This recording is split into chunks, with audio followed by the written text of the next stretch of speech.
बिस्मिल्लाहिर्रहमानिर्रहीम। नाज़रीन अस्सलाम वालेकुम। मैं हूँ आपका मेज़बान साबिर शाकिर वफाकी दारुल उलूम इस्लामाबाद से। कुछ ताज़ा तरीन ख़बरें हैं और ख़बरों का ताल्लुक़ कौमी सियासत से है। इस वक्त बहुत ही अहम डेवलपमेंट्स हो रही हैं। वफाकी दारुल उलूम इस्लामाबाद में वज़ीर-ए-आज़म इमरान खान जो हैं वो दौरा लाहौर पे निकले हुए हैं।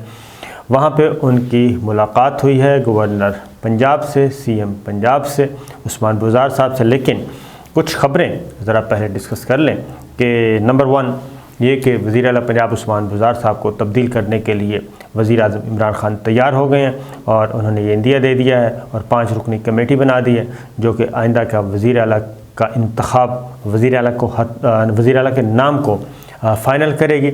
और ये कमेटी जो है ये रब्ता करेगी अलीम ग्रुप से, जहांगीर तरीन ग्रुप से, हम ख्याल ग्रुप से और काफ लीग से, पाकिस्तान मुस्लिम लीग काफ से। और उसके बाद फिर नया वज़ीर आला लाया जाएगा और ये क्लेम किया जा रहा है कि ये एक अंडरस्टैंडिंग के साथ हो रहा है। लेकिन इसका ज़रा जायज़ा लेते हैं। और फिर ये कि हुकूमत ने फ़ैसला किया है कि तहरीक अदम एतमाद का फ़ैसला जो है निपटाया जाएगा, इस क़ज़िये को ख़त्म किया जाएगा OIC के इजलास से पहले, यानी कि 21 मार्च से पहले इस मामले को ख़त्म कर दिया जाएगा। ये ऊँट किस करवट बैठता है। लेकिन क्या ये सब कुछ ऐसा हो रहा है? इस पे ये 2 ख़बरें आपको कंफर्म करता हूँ, यानी कि बताऊँगा कि क्या सिचुएशन है एक्चुअल। इस्लामाबाद में इस वक्त क्या हो रहा है? इस्लामाबाद में ये हो रहा है कि पाकिस्तान मुस्लिम लीग काफ और मुत्तहिदा कौमी मूवमेंट का एक अहम इजलास हुआ। MQM का वफ़द कराची से आ गया है, इस्लामाबाद पहुँच गया और पाकिस्तान मुस्लिम लीग काफ के साथ मुलाकात उसकी जारी है। और उस मुलाकात में दोनों पार्टियों ने फिर फ़ैसला ये किया है कि MQM और काफ लीग दोनों मिल के फ़ैसला करेंगी तहरीक अदम एतमाद के हक़ में जाना है या ख़िलाफ़ जाना है। अब कोई एक पार्टी अलहदगी में फ़ैसला नहीं करेगी, आइसोलेशन में फ़ैसला नहीं करेगी और दोनों मज़ीद मुशावरत करेंगी। और ये किस नतीजे पे पहुँचेगा मामला, ये है पाकिस्तान मुस्लिम लीग काफ और मुत्तहिदा कौमी मूवमेंट। फिर बलूचिस्तान अवामी पार्टी उन्होंने भी काफ लीग की क़यादत से चौधरी शुजात साहब से, परवेज़ इलाही साहब से मुलाकात की है और अब वो भी इधर आ गए। यानी इत्तेहादी जमातें, जो हुक्मरान इत्तेहादी जमातें हैं, वो इकट्ठी होती जा रही हैं कि मिल के फ़ैसला किया जाए। काफ लीग, बलूचिस्तान अवामी पार्टी और मुत्तहिदा कौमी मूवमेंट। अब मुत्तहिदा कौमी मूवमेंट के 7 MNAs हैं, पाकिस्तान मुस्लिम लीग काफ के 5 हैं और GDA के BAP के भी 7 हैं। तो ये टोटल नंबर्स हैं जो कि इस वक्त इन इत्तेहादी जमातों के पास हैं। तो इत्तेहादी जमातें अब मिल के फ़ैसला करेंगी, कोई एक जमात अलग से फ़ैसला नहीं करेगी। इसका मतलब है कि तहरीक अदम एतमाद या तो बहुत बुरे तरीके से नाकाम होगी या फिर बहुत ज़बरदस्त तरीके से कामयाब होगी। पाकिस्तान तहरीक इंसाफ के नंबर्स हैं 155 और बाकी सब इजाफी नंबर 178 तक तमाम के तमाम जो नंबर्स हैं वो हैं इत्तेहादी जमातों के। उसमें पाकिस्तान मुस्लिम लीग काफ है, बलूचिस्तान अवामी पार्टी है, पाकिस्तान मुत्तहिदा कौमी मूवमेंट है, ग्रैंड डेमोक्रेटिक अलाइंस है, एक वोट शेख रशीद साहब का है, एक वोट जमहूरी वतन पार्टी का है, शाहजैन बुख्ती का, और एक वोट है आज़ाद मेंबर्स का। इस तरीके से ये वोट इस तरीके से तकसीम हुए हैं।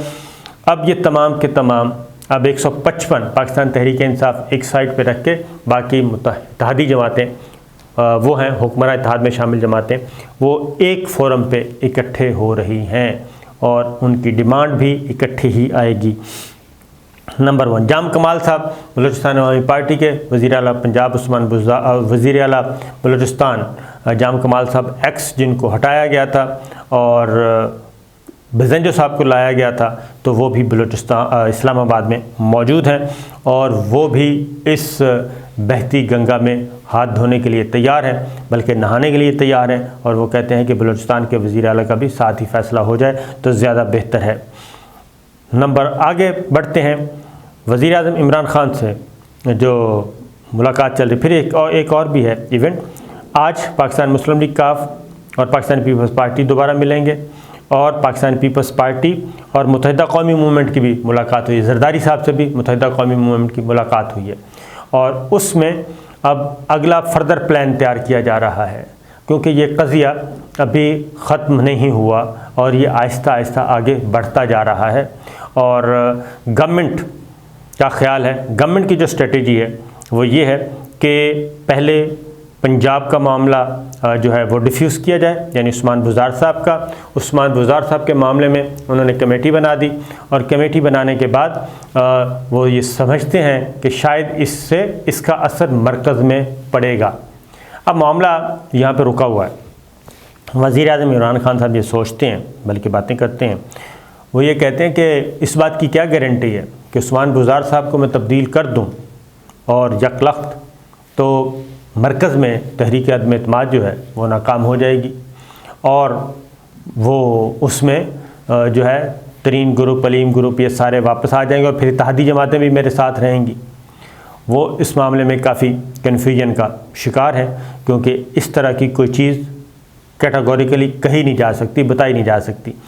इसलिए उधर उन्होंने कमेटी इसलिए बनाई है कि अब देखते हैं कि इत्तेहादी जमातें क्या फ़ैसला करती हैं।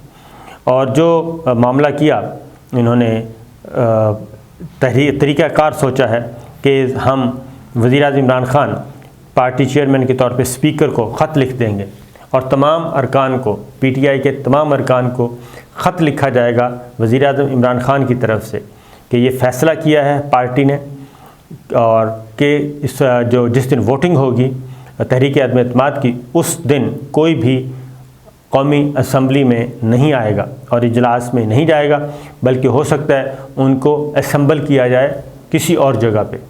वज़ीर-ए-आज़म ऑफ़िस में भी हो सकता है, वज़ीर-ए-आज़म हाउस भी हो सकता है, कहीं भी उनको असम्बल किया जाए कि तमाम हुकूमती अरकान यहाँ पहुँचे, इजलास में नहीं जाना, इजलास में हम गैर हाज़िरी का फ़ैसला किया है। तो ये ख़त तमाम अरकान कौमी असम्बली पीटीआई को भी लिखा जाएगा और उसकी कॉपी स्पीकर को भी इत्तला के तौर पे भेजी जाएगी और स्पीकर को अलग से ख़त लिखा जाएगा, ये हमारी पार्टी का फ़ैसला है, वज़ीर-ए-आज़म इमरान खान लिखेंगे। उसके बाद ये होगा कि क्योंकि स्पीकर पीटीआई के हैं और कोई भी अगर मेंबर जाता है पीटीआई का, हम ख्याल ग्रुप हो, वो तरीन ग्रुप हो, वो अलीम ग्रुप हो, वो फाट ब्लॉक हो, कोई भी पार्टी डिसिप्लिन के ख़िलाफ़, पार्टी चेयरमैन के फ़ैसले के ख़िलाफ़ कौमी असम्बली के हाल में जाता है और वो वज़ीर-ए-आज़म के ख़िलाफ़ तहरीक अदम एतमाद के हक़ में वोट देना चाहता है, तो फिर ऐसी सूरत में स्पीकर जो है उनको पूरा इख्तियार होगा और वहाँ पे वो अपना इख्तियार इस्तेमाल करेंगे।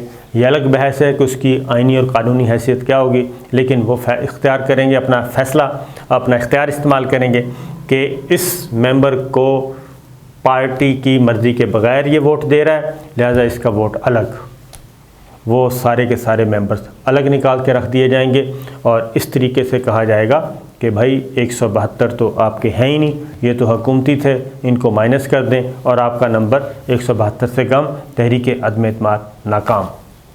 तो ये एक बड़े दिलचस्प सूरत हाल होगी। अब उस वक्त कुछ भी हो सकता है, क्योंकि कोई और फोर्स तो अंदर होती नहीं है कौमी असम्बली के हाल में, सिर्फ सार्जेंट एट आर्म्स होते हैं और वो हैं कौमी असम्बली के अपने स्टाफ हैं, अपनी सिक्योरिटी है और वो स्पीकर को करती है, रिपोर्ट करती है और वो स्पीकर कौमी असम्बली के मातहत होती है। यह एक और बात बता दूं, आइनी और कानूनी एतबार से जो पार्लियामेंट हाउस है उसमें स्पीकर जो है, स्पीकर वो बादशाह है और इवन यहाँ तक है कि उसको किसी अदालत में भी तलब नहीं किया जा सकता। अंदर की कार्रवाई अदालत में चैलेंज नहीं हो सकती।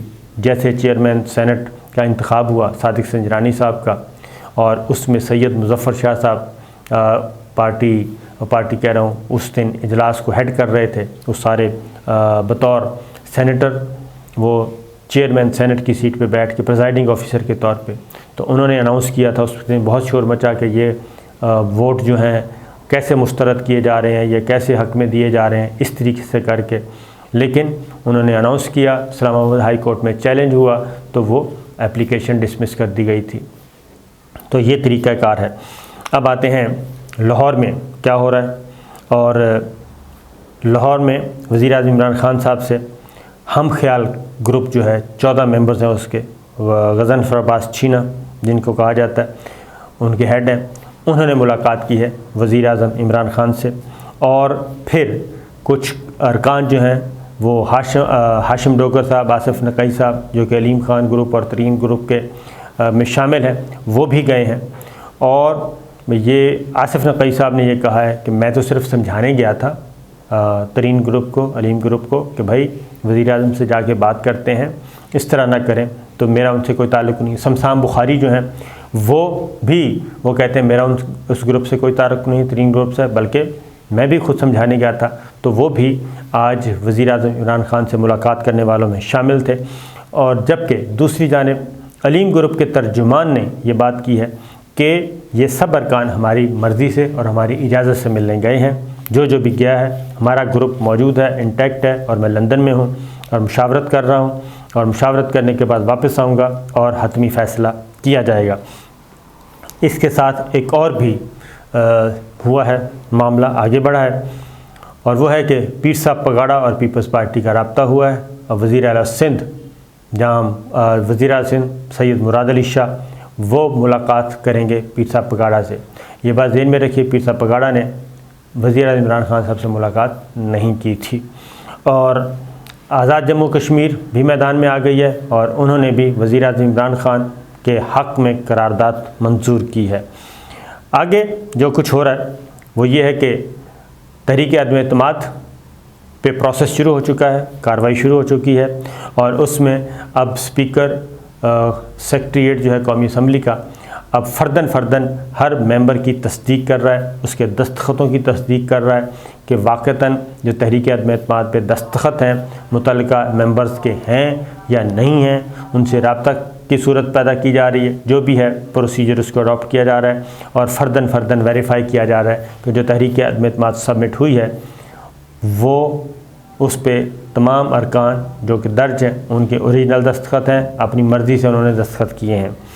ये हो रहा है। एक साथ साथ एक और दायरा तंग किया जा रहा है, और वो है इलेक्शन कमीशन ऑफ पाकिस्तान में फ़ॉरेन फंडिंग केस। उसके जल्द फ़ैसले के लिए पाकिस्तान मुस्लिम लीग नवाज़, पाकिस्तान पीपल्स पार्टी, जमीयत उलमा इस्लाम और अवामी नेशनल पार्टी, ये चारों जमातों के मरकज़ी रहनुमा जो हैं वो गए हैं, और वहाँ पे जाके इलेक्शन कमीशन ऑफ पाकिस्तान को एक दरख्वास्त दी है। उन्होंने ये कहा है कि फ़ॉरेन फंडिंग का मामला जल्द अज़ जल्द इसका फ़ैसला किया जाए, और क्योंकि ये साबितशुदा केस है, उसके बाद बाहर आके उन्होंने बड़े गुफ्तगू भी की है। हसन इकबाल साहब भी मौजूद थे, मियाँ इफ्तिखार साहब मौजूद थे, फैसल करीम कुंडी, कामरान मुर्तज़ा, ये सब के सब उन्होंने ये किया। फिर जनाब अब जो बात चल रही है फाइनली वो कहते हैं कि OIC के इजलास से पहले ही तहरीक अदम एतमाद के मामले को निपटा दिया जाएगा, और वज़ीर-ए-आज़म इमरान खान ने भी ये बात कर दी है। अब स्पीकर कौमी असम्बली ने इस बात का जायज़ा लेना शुरू कर दिया है कि 23 मार्च से पहले किस तरीके से हो सकता है, और ये एक मैसेज है जो कि सबको दे दिया गया है कि जनाब, क्योंकि OIC का जो इजलास होना है इस्लामाबाद में बहुत बड़ा मेगा इवेंट है, वज़राए ख़ारजा आ रहे हैं, गैर मुल्की मेहमान आ रहे हैं, मुअज़्ज़ज़ मेहमान आ रहे हैं, और इसमें एक्सपेक्टेड है क्राउन प्रिंस सऊदी अरब मोहम्मद बिन सलमान, तो ये सब तशरीफ़ ला रहे हैं। तो उस वक्त पाकिस्तान में कन्फ्यूजन नहीं होनी चाहिए, गैर यकीनी की सूरत हाल नहीं होनी चाहिए। जो वज़ीर-ए-आज़म उस वक्त हेड कर रहा हो, पाकिस्तान की नुमाइंदगी कर रहा हो, वो बड़ा पुरएतमाद होना चाहिए, और उसके सर पे किसी किस्म की कोई तलवार नहीं लटकती होनी चाहिए, क्योंकि मुआहदे करने हैं, गुफ्तगू करनी है और फर्दर प्लान करना है। तो जो मुअज़्ज़ज़ मेहमान आएँ उनको भी पता हो कि जिनसे वो बात कर रहे हैं उनके सर पे कोई तलवार नहीं लटक रही। तो ये सारी चीज़ है जी। अब तक की यही इत्तलात हैं। इजाज़त दीजिए, अल्लाह हाफ़िज़।